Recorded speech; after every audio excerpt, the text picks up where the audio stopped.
की बिहार में बाटे लहर हो, आवत टीआर जेडी सरकार हो। हे भाई अब की बिहार में बाटे लहर हो, आवत टीआर जेडी सरकार हो। देखो तानी अब पवन झुकावता, घुसखोर के हटावे के बा, चोर चुहार के भगावे के बा।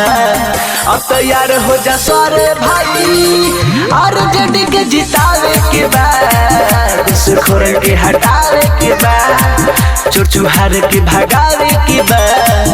अब तैयार हो जा सारे भाई, और जेडी के जितावे के बा, घुसखोर के हटावे के बा। जिसको जो कहना था वो रहा, अब नहीं रहना है, जो भी है खुल के कहना है। और जेडी जिंदाबाद।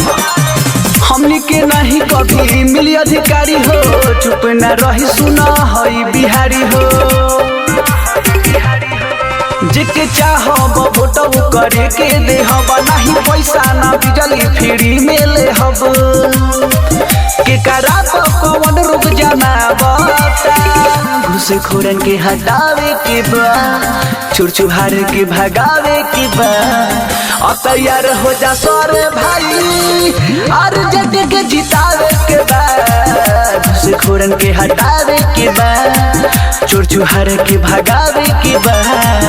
अब तैयार हो जा सारे भाई, और जेडी के जितावे के बा, चोर चुहारन के भगावे के बा।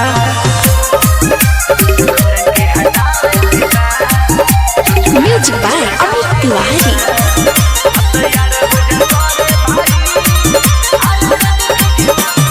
माइकल याद बाटे नु साथ हो, भोटे मांगल जाई जोड़ी के हाथ हो। लालू यादव जिंदाबाद, तेजस्वी भैया के लिए जनी हलका में, पूरा मचल बिहार का हलका में।